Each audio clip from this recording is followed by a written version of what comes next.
Dear students, workshop calculations and science इस subject में हम देख रहे हैं चैप्टर मेंसुरेशन। और इस मेंसुरेशन चैप्टर में आज हम देखेंगे पैरेललोग्राम। तो स्टूडेंट्स, पैरेललोग्राम के एग्जाम्पल सॉल्व करने से पहले एक बार हम फिर से पैरेललोग्राम का डायग्राम और उसका इम्पोर्टेंट पॉइंट क्या है वो देख लेते हैं। तो पैरेललोग्राम मतलब ये टाइप का चतुर्भुज जो है उसको पैरेललोग्राम कहते हैं। और एक इम्पॉर्टेंट पॉइंट जो है पैरेललोग्राम का वो है अपोजिट साइड्स आर पैरेलल, मतलब ये साइड और ये साइड, ये दोनों साइड कैसे पैरेलल है, वैसे ही ये अब ऊपर की साइड और ये जो सेकंड नीचे की जो साइड है वो भी कैसे पैरेलल है। और पैरेलल का मतलब भी आपको पता है, 7th 8th 9th स्टैंडर्ड में अच्छी तरह से पढ़ा है।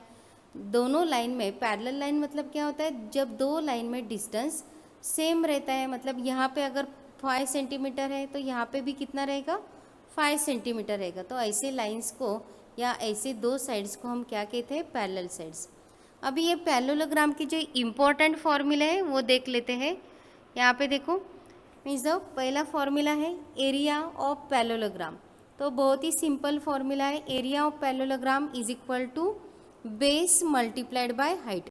अगर बेस की वैल्यू दी है या हाइट की वैल्यू दी है तो आप लोग area of parallelogram easily find out कर सकते हैं। दोनों वैल्यू से, मतलब बेस और हाइट की वैल्यू से एरिया आप लोग इजीली फाइंड आउट कर सकते हो।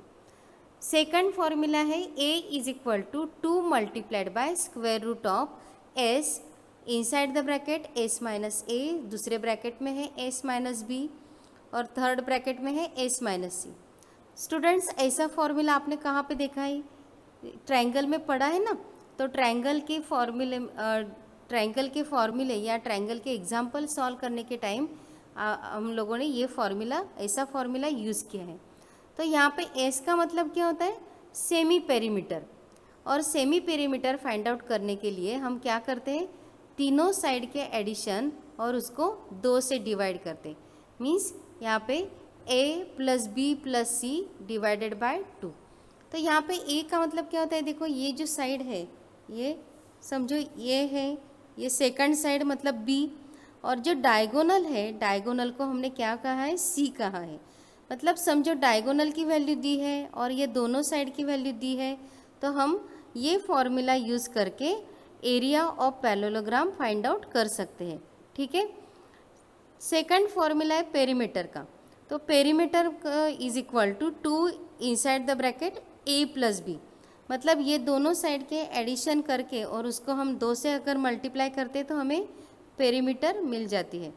ठीक है। तो ये थे इम्पोर्टेंट फॉर्मूले और अभी हम कुछ एग्जाम्पल सॉल्व करेंगे। तो फर्स्ट एग्जाम्पल देखो, the base and height of a parallelogram are 5.5 centimetre and 2.3 centimetre, calculate its area. तो स्टूडेंट्स, यहाँ पे क्या कौन सी वैल्यू दी है, देखो बेस एंड हाइट, मतलब बेस की वैल्यू दी है और हाइट की वैल्यू दी है। तो हमें एरिया फाइंड आउट करना है। तो हम इजीली एरिया फाइंड आउट कैसे कर सकते हैं, तो यहाँ पे जो देखो एरिया ऑफ पैरेललोग्राम का फॉर्मूला है उससे हम इजीली फाइंड आउट कर सकते हैं। तो चलो सॉल्व करते हैं एग्जाम्पल। तो पहले हम फॉर्मूला लिख लिया, area of parallelogram is equal to base multiplied by height. मतलब यहाँ पे ये जो है ये बेस है और हाइट का वैल्यू यहाँ पे दिया है 2.3। तो यहाँ पे दोनों वैल्यू सब्सटीट्यूट कर लेते हैं। देखो 5.5 मल्टीप्लाइड बाय 2.3, अगर यहाँ इसका मल्टीप्लिकेशन हम करेंगे तो क्या आंसर आएगा, देखो 12.65 सेंटीमीटर स्क्वायर। तो यहाँ पे जो सेंटीमीटर स्क्वायर है ये क्या है, एरिया का यूनिट है। याद रखो एरिया का यूनिट क्या है, यहाँ पे सेंटीमीटर स्क्वायर। स्टूडेंट्स, ये यहाँ पे सेंटीमीटर स्क्वायर लिया है क्योंकि यहाँ पे जो साइड्स, मतलब ये यहाँ पे बेस और हाइट की वैल्यू जो दी है वो सेंटीमीटर में दी है। अगर समझो यहाँ पे मीटर में होती या मिलीमीटर में होती तो हमारे यूनिट कैसे रहता है, उसके अकॉर्डिंग मीटर स्क्वायर या मिलीमीटर स्क्वायर रहता है। ओके। तो आप लोग ये ध्यान में रखो, एरिया का यूनिट है मीटर स्क्वायर, सेंटीमीटर स्क्वायर या मिलीमीटर स्क्वायर, वो कैसे डिसाइड होता है, तो जो वैल्यू एग्जाम्पल में जैसे दी है वैसे ही हम यहाँ पे यूनिट में लिखेंगे, वही यूनिट हम यहाँ पे आंसर में लिखेंगे। ठीक है। तो यही आंसर हम अच्छी तरह से नोट कर लेते हैं यहाँ पे। Area of a parallelogram is equal to 12.65 centimetre square. Okay, next example देखो। Two sides of parallelogram are 11 centimetre and 8 centimetre. The diagonal is 15 centimetre long. Find the area of the parallelogram. Two sides मतलब देखो यहाँ पे जो एक side है ए और ये सेकंड साइड है बी, ये दोनों साइड दिए है, एक 11 सेंटीमीटर है और दूसरी 8 सेंटीमीटर है। और डायगोनल मतलब सी की वैल्यू मतलब डायगोनल की वैल्यू दी है तो वो है 15 सेंटीमीटर। तो find the area of the parallelogram, और एरिया फाइंड आउट करना है। तो यहाँ पे हम पहला फॉर्मूला तो नहीं यूज़ कर सकते, बेस मल्टीप्लाइड बाय हाइट, क्योंकि हाइट की वैल्यू नहीं दी है। अगर सेकंड फॉर्मूला जो है वो यूज़ करके हम ये एग्जाम्पल सॉल्व कर सकते हैं। देखो यहाँ पे ए बी सी तीनों की वैल्यू दी है और हम एस फाइंड आउट कर सकते हैं। ये तीनों वैल्यू से हम एस बी मतलब सेमी पेरीमीटर भी फाइंड आउट कर सकते हैं। ठीक है, चलो सॉल्व करते हैं। पहले जो गिवन थिंग्स है वो नोट कर लेते हैं। Two sides are given 11 centimetre and second side है 20 सेंटीमीटर। उसके बाद क्या दिया है, डायगोनल, तो डायगोनल भी नोट कर लेते हैं। Diagonal is equal to 15 centimetre. यहाँ पे फॉर्मूला देखो, फॉर्मूला फिर से एक बार लिख लिया। 2 multiplied by square root of S inside the bracket S minus ए, दूसरे ब्रैकेट में एस माइनस बी और थर्ड ब्रैकेट में एस माइनस सी। तो यहाँ पे हम पहले एस का वैल्यू फाइंड आउट कर लेते। कैसे फाइंड आउट करना है, देखो यहाँ पे जो फॉर्मूला है ना ए प्लस बी प्लस सी अपॉन 2, तो वो फॉर्मूला से हम एस का वैल्यू फाइंड आउट कर लेते।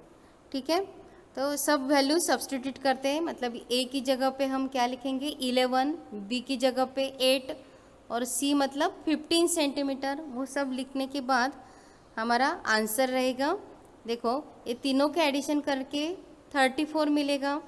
34 को अगर हम 2 से डिवाइड करते हैं तो आंसर क्या मिलेगा 17। तो ये जो 17 है तो ये सब यहाँ पे एस की जगह पे मतलब एस की जगह पे सब्सटीट्यूट करते हैं और वैसे ही ए बी और सी भी सब्सटीट्यूट करते। तो देखो कैसे आएगा, यहाँ पे a is equal to 2 multiplied by square root of 17 inside the bracket 17 minus 11, second bracket में 17 माइनस 8 और थर्ड ब्रैकेट में है 17 माइनस 15। तो यहाँ पे हम सब्ट्रैक्शन करेंगे। 17 माइनस 11 कितना होगा, वो सब सब्ट्रैक्शन करके हम आंसर अभी निकालेंगे। तो देखो मतलब 17 माइनस 11 6, वैसे ही 17 माइनस 8 कितना होगा 9 और 17 माइनस 15 2। और ये सब का अगर हम मल्टीप्लिकेशन करते हैं मतलब 17 मल्टीप्लाइड बाय 6 मल्टीप्लाइड बाय 2, तो हम वो मल्टीप्लिकेशन के बाद आंसर आएगा 1836। ठीक है, अभी ये 1896 जो है उसका हम क्या करेंगे स्क्वायर रूट निकालेंगे। ठीक है, आप लोग कैलकुलेटर से भी स्क्वायर रूट निकाल सकते हो। कैलकुलेटर से स्क्वायर रूट निकालने के बाद आंसर रहेगा 42.84। मतलब ये जो स्क्वायर रूट है उसका मैं आंसर बोल रही हूँ, और उसके 2 से मल्टीप्लाई करने के बाद आंसर मिलेगा 85.68 सेंटीमीटर स्क्वायर। फिर से यहाँ पे सब वैल्यू कौन से यूनिट में दी है, सेंटीमीटर। इसके लिए हमारा आंसर मतलब एरिया का जो यूनिट रहेगा वो भी कैसे रहेगा सेंटीमीटर में ही, और एरिया का यूनिट है सेंटीमीटर स्क्वायर। ठीक है, वही आंसर हम ठीक तरह से नोट कर लेते हैं। Area of parallelogram is equal to 85.68 centimetre square. ठीक है, अभी और एक एग्जांपल सॉल्व करते हैं। देखो यहाँ पे find the base of a parallelogram whose height is 35 centimetre and area is 340 centimetre square. तो स्टूडेंट्स यहाँ पे कौन सी वैल्यू दी है, देखो एरिया की दी है और हाइट दी है, और हमें क्या फाइंड आउट करना है बेस।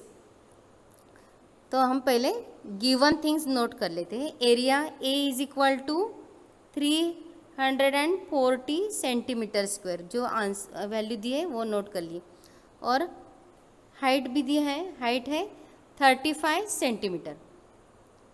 तो एरिया ऑफ पैरेललोग्राम का जो पहला फॉर्मूला है बेस मल्टीप्लाइड बाय हाइट, वही हम यूज़ करके बेस की वैल्यू फाइंड आउट करेंगे। तो इसके लिए हम क्या करेंगे, बेस का ये जो बेस है उसके लिए इक्वेशन तैयार करेंगे। मतलब अगर ये हाइट को यहाँ पे शिफ्ट करते हैं सेकंड साइड में, तो वो कैसे हो जाएगी, डिवाइड हो जाएगी, और बेस का फॉर्मूला इस तरह से एडजस्ट हो जाएगा। Base is equal to area of parallelogram upon height. ठीक है, तो अभी क्या करना है, एरिया की जगह पे जो आंसर मतलब वैल्यू दी है दैट इज 340, वो पुट कर लेते हैं। हाइट है 35 सेंटीमीटर, वो भी यहाँ पे पुट कर लेते हैं। तो हमें आंसर मिलेगा 9.71 सेंटीमीटर। मतलब ये डिवीजन करने के बाद आंसर क्या मिलेगा, 9.71 सेंटीमीटर। ठीक है, तो वही आंसर हम ठीक तरह से लिख लेते हैं। Base of a parallelogram is 9.71 centimetre. ठीक है, तो इस तरह से यहाँ पे भी देखो सेंटीमीटर सेंटीमीटर, मतलब सब यूनिट अगर सेंटीमीटर में है तो बेस का यूनिट क्या रहेगा, सेंटीमीटर ही रहेगा। ठीक है, तो इस तरह से आप वैल्यू चेंज करके भी एग्जाम्पल सॉल्व कर सकते हैं। तो अलग अलग एग्जाम्पल सॉल्व करो तो आपका ये प्रिपरेशन हो जाएगा। ठीक है, थैंक यू।